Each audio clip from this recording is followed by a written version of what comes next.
Doctor साहब, IMF और world bank हमें कर्जे किस मकसद के लिए देता है? क्या उसके उसके बदले में हमसे वो क्या लेता है? और हमारी जो बहुत सारी ऐसी चीज़ें हैं, हम देखते हैं कि आवाम में जो महंगाई आई है वो टैक्सों का जो निफाज होता है वो बाहर आईएमएफ के उसके मशवरे से किया जाता है। तो क्या ये जुल्म नहीं है आवाम पर कि हम अपने फैसले जो है वो दूसरों से करवाते हैं और दूसरे हम पर कब्जा करना चाहते हैं?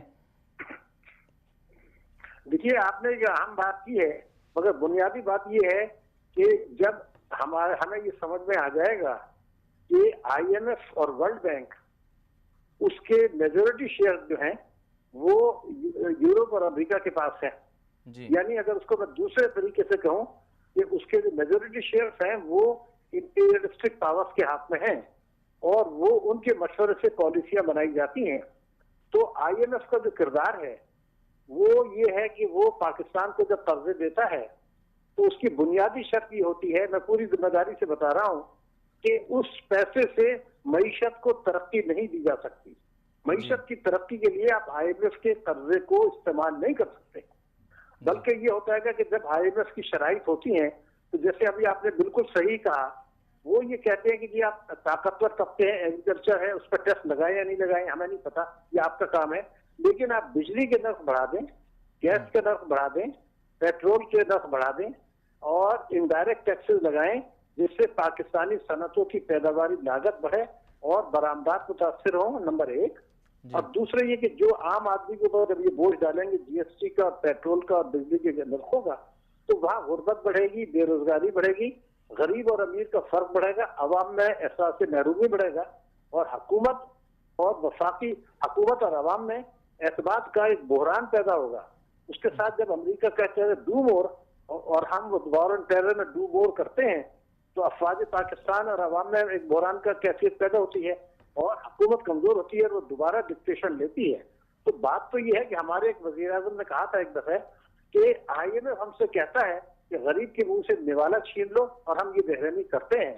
तो ये चीज बिल्कुल वाज़ेह है कि जब आप अपने मामला खुद नहीं चलाते, गैरों पर भरोसा करते हैं और वो गैर जो आपके खैर ख्वाह नहीं है, तो उनकी शराइत से तबाही आनी थी और आ रही है।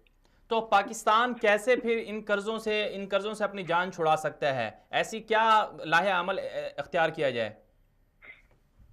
देखिए, थोड़ा इसमें मैं लाएअमल तो बता दूंगा, लेकिन एक बात मैं आपको बता दूं पहले, उससे बहुत जरूरी है समझना जी। और वो ये है कि अमरीकी दानिश्वर है नॉम चॉम्स्की जी। वो उसकी उम्र में ख्याल 95 ईयर से ज्यादा है। जी। जी। इस एज में आदमी वैसे भी ज्यादा सच बोलता है। तो उसने ये कहा था कि अमेरिका ने पाकिस्तान की अशराफिया को खरीद लिया है। जी। तो खरीद लिया का मतलब ये है कि वो अपने किसी भी वजह से अमेरिका को नाराज नहीं करते।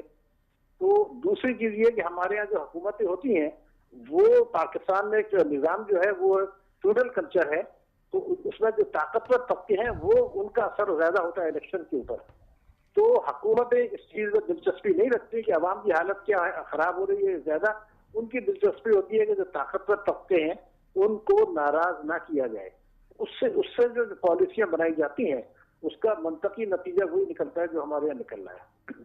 जी, लेकिन फिर अवाम क्या करे? अवाम कैसे फिर अपने आप को कर्जों से निजात दिलवा सके? अब देखें, हर बंदे पर 1 लाख से ज्यादा कर्जा है, तो अब मुस्तकबिल पाकिस्तान को महफूज बनाने के लिए इन कर्जों से कैसे निजात हासिल की जाए? जी, अब मैं इसका तफसील से आपको जवाब दे देता हूँ। पहली बात ये थी कि ये जो पाकिस्तान पर कर्जों का बोझ बढ़ा है, महंगाई का बोझ बढ़ा है, उसका जिम्मेदारी अवाम के ऊपर बहुत ज्यादा आयद होती है। उसकी वजह ये होती है कि अगर अवाम उठ खड़े हो और ये कहें कि साहब पाकिस्तान में, मैं अब आपको सोल्यूशन बताने की कोशिश कर रहा हूँ जी। पाकिस्तान में टैक्सों में अगर हमें 4,000 अरब रुपया वसूल होता है टैक्सों से, तो उसका बड़ा हिस्सा जो है वो अवाम के ऊपर बोझ डाल के दिया जाता है। जो ताकतवर लोग हैं, मालदार लोग हैं, उससे इनकम टैक्स नहीं लिया जाता बल्कि उनको छूट दे दी जाती है। जी। तो ये टैक्सों का मुनसफाना निजाम है और वो जो ताकतवर तबकों को छूट देते हैं उसके बदले वो बिजली और गैस के रख बढ़ाते हैं।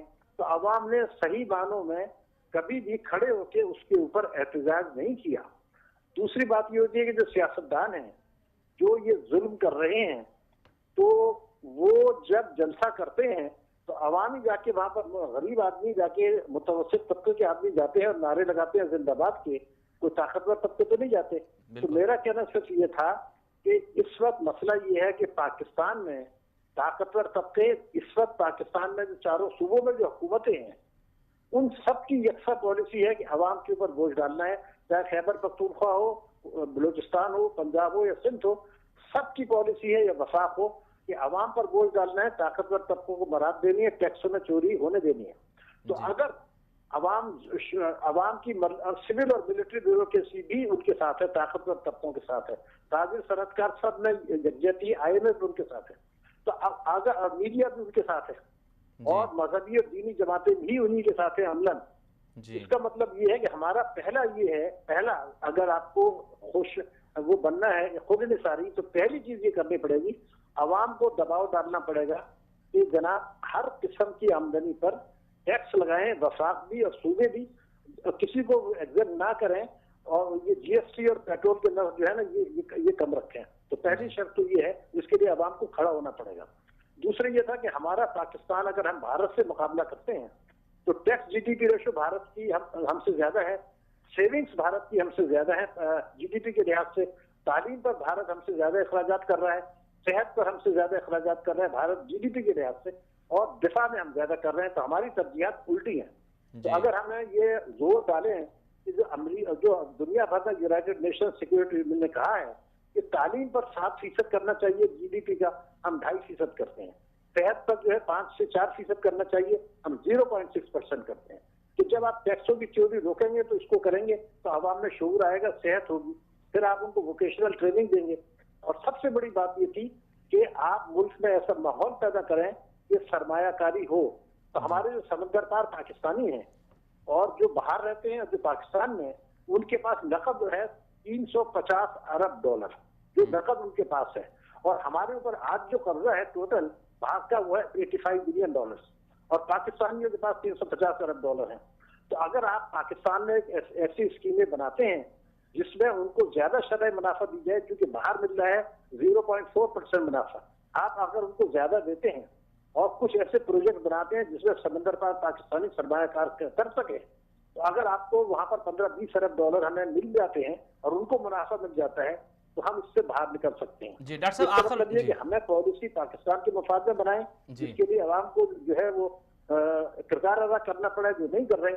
इस वक्त बदकिस्मती से मैंने आपसे कहा कि हमारे रियासत के तमाम सुकून, आला अदलिया मिला के सुप्रीम कोर्ट को भी आप देख लें, फेडरल शरीयत कोर्ट्स को देख लें, वो तमाम के तमाम वो काम कर रहे हैं जिससे ताकतवर तबकों के मफादात को फायदा पहुंचता है और आवाम का नुकसान होता है, उसको तोड़ना होगा। जी डॉक्टर साहब, आखिर में हमें ये बताइएगा मुख्तसरन कि जो